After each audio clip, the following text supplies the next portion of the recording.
அஸ்ஸலாமு அலைக்கும் வலைக்கும் அஸ்ஸலாம் ரஹ்மத்துல்லாஹி வ பரகாத்துஹு. நபிகள் நாயகம் ஸல்லல்லாஹு அலைஹி வஸல்லம் அவர்கள் நவின்றார்கள், கணவனின் அனுமதியின்றி நோன்பு நோற்பது கூடாது. ஆதாரம் அபு தாவூத். கணவனுக்கு கீழ்ப்படிந்து நடப்பதின் முக்கியத்துவம் இந்த நபி மொழியிலிருந்து தெளிவாகிறது. அண்ணநபி நாயகம் ஸல்லல்லாஹு அலைஹி வஸல்லம் அவர்கள் எச்சரித்துள்ளார்கள், மனிதரில் இரு வகையினர் உள்ளனர்.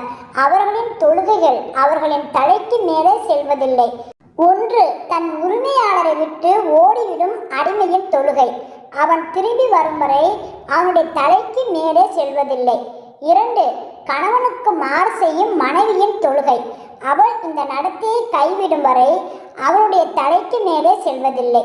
தம்முடைய மானம், கற்பு ஆகியவற்றை பாதுகாக்க முழுக்க முயற்சி செய்யுங்கள். உங்கள் கணவரின் மீது கரைப்படியக்கூடும் எனும் அச்சம் தரக்கூடிய அனைத்து செயல்கள் பணிகளை விட்டும் தூரமாக விலகியிருங்கள். இறை கட்டளைகளின் தேட்டமும் இதுவே ஆகும். மேலும் தம் திருமண வாழ்வை இனிமையாக அமைத்துக் கொள்வதற்கு இது மிக அவசியமானதாகும். எனவே கணவனின் உள்ளத்தில் ஏதேனும் சந்தேகம் உருவாகிவிட்டால் பிறகு மனைவியின் எந்த சேவையும் கீழ்ப்படிதலும் நற்செயலும் கணவனை தன்பால் இருக்காது. மேலும் இந்த விவகாரத்தில் ஒரு சிறிய குறைபாட்டை கொண்டும் கணவனின் உள்ளத்தில் சந்தேகத்தை விளைப்பதில் சைத்தான் வெற்றி அடைகின்றான். எனவே மனிதனின் இந்த பலவீனத்தை கருத்தில் கொண்டு மிகவும் கவனமாக நடந்து கொள்ளுங்கள்.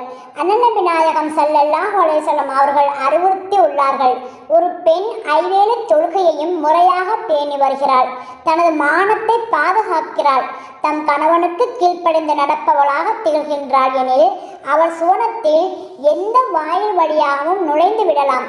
ஆதாரம் அர்-தர்கிப் ஓ அல்-தர்ஹிப். கணவனின் அனுமதியோ விருப்பமோ இன்றி வீட்டை விட்டு வெளியே செல்லாதீர்கள். யாருடைய வீட்டுகளுக்கு செல்வது கணவனுக்கு பிடிக்கவில்லையோ அத்தகையோரின் வீடுகளுக்கு செல்லாதீர்கள். எவர்களின் வருகை கணவனுக்கு அருவருப்பாக இருக்கிறதோ அத்தகையோரை உன் வீட்டினில் நுழைய அனுமதிக்காதீர்கள்.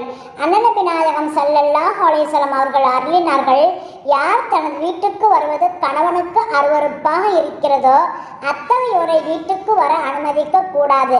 மேலும் தன் வீட்டிலிருந்து வெளியே செல்வது கணவனுக்கு பிடிக்கவில்லை என்றால் அவள் வீட்டிலிருந்து வெளியே செல்லாமல் இருக்க வேண்டும். மேலும் கணவரோடு உள்ள விவகாரங்களில் மற்றவர்களின் பேச்சை மனைவி ஏற்றுக்கொள்ளக்கூடாது. இத்தகைய செயல்கள் இறைவன் மீது நம்பிக்கை கொண்டுள்ள ஒரு பெண்ணுக்கு ஆகுமானதல்ல. அறிவிப்பாளர் முஆத் பின் ஜபல் ரலி அவர்கள். ஆதாரம் அத்-தர்கிப் ஓ அல்-தர்ஹிப். அதாவது கணவன் விவகாரத்தில் அவனுடைய விருப்பத்தின்படி அவனுடைய இசைவின்படியே செயல்படுங்கள். மேலும் அதற்கு மாறான கருத்துக்களை பிறரிடம் ஆலோசித்து பின்பற்றாதீர்கள். எப்பொழுதும் தம்முடைய சொல், செயல், நடத்தை, பாங்கு ஆகியவற்றால் கணவனை மகிழ்ச்சியாக வைக்க முயற்சி செய்யுங்கள். வெற்றிகரமான திருமண வாழ்வின் ரகசியம் இதில்தான் அடங்கியிருக்கிறது. மேலும் இறை கோப்பை பெறுவதற்கும் சுவனத்தை அடைவதற்கான வழிமுறையும் இதுவாகவே இருக்கிறது. அண்ணநபி நாயகம் ஸல்லல்லாஹு அலைஹி வஸல்லம் அவர்கள் கூறினார்கள், எந்த மனைவி தன் கணவனுடன் மகிழ்ச்சியாகவும் ராசியாகவும் உள்ள நிலையில் மரணம் அடைகிறாளோ அவள் சுவனத்தில் புகுவாள். ஆதாரம் திருமிதி.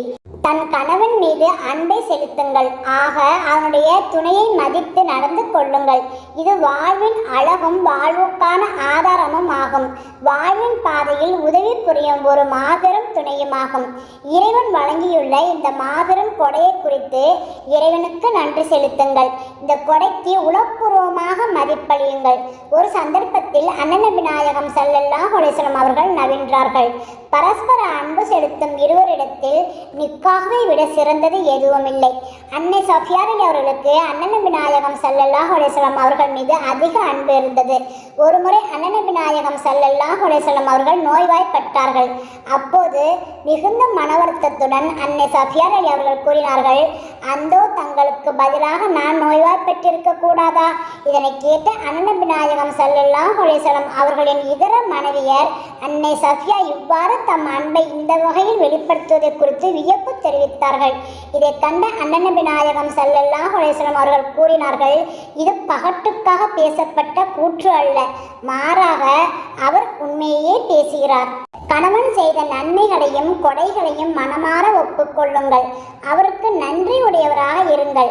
உங்கள் கணவர்தான் உங்கள் மீது அதிக நன்மைகளை பொழிபவர் ஆவார். உங்களை மகிழ்ச்சியாக வைப்பதில் அவர் முழு முயற்சியில் ஈடுபட்டுள்ளார். உங்களின் ஒவ்வொரு தேவையையும் நிறைவேற்றுகிறார். மேலும் உங்களுக்கு சுகத்தை அளிக்கக்கூடிய ஒவ்வொன்றையும் அறிந்து அதற்கான ஏற்பாடுகளை செய்கிறார். அன்னை அஸ்மா ரலி அவர்கள் அறிவிக்கின்றார்கள், அண்ணன் நபி நாயகம் ஸல்லல்லாஹு அலைஹி வஸல்லம் அவர்கள் ஒருமுறை என்னிடம் வருகை தந்தார்கள். அப்போது நான் அண்டை வீட்டு தோழியருடன் இருந்தேன். அண்ணன் நபி நாயகம் ஸல்லல்லாஹு அலைஹி வஸல்லம் அவர்கள் எமக்கு சலாம் சொன்னார்கள். பிறகு கூறினார்கள், உங்கள் மீது யாருடைய கொடை இருக்கிறதோ அவனுக்கு நன்றி கொள்வதிலிருந்து தப்பித்து கொள்ளுங்கள்.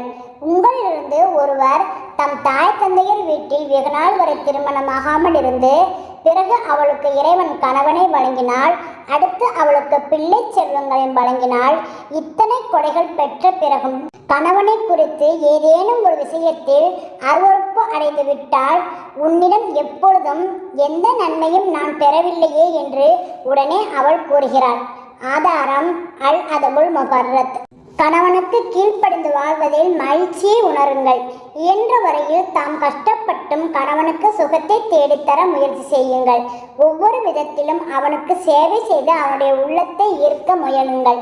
அன்னை ஆயிஷா ரலி அவர்கள் தம் கைகளில் கொண்டே அண்ணன் நபி நாயகம் ஸல்லல்லாஹு அலைஹி வஸல்லம் அவர்களின் துணிகளை துவைத்தார்கள். அண்ணன் நபி நாயகம் ஸல்லல்லாஹு அலைஹி வஸல்லம் அவர்கள் தலையில் எண்ணெய் தடவுவார்கள். தலையை சீப்பு கொண்டு சீவுவார்கள். மேலும் நறுமணம் பூசுவார்கள்.